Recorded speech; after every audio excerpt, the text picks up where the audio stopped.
తొలిచూపు చాలంట చిత్తాన చిత్రంగా ప్రేమనేది పుట్టగా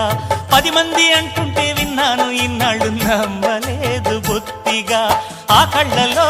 ఆ నవ్వులో మహిమ ఏమిటో ఆ కాంతిలో ఈనాడే నా ఉదయమైనదో మదిసీమలో ఇన్ని మరుమల్లే గంధాలు మునుపెన్నడూ లేని మృదువైన గానాలు మొదటి బలపు కథలు తెలుపు గేయమై తీయగా స్వరములు పాడగా ఏ స్వప్నలోకాల సౌందర్య రాశి నా ముందుకొచ్చింది కనువిందు చేసి ఏ నీలి మేఘాల సౌధాలు విడిచి ఈ నేల నడిచింది ఆ మెరుపు వచ్చి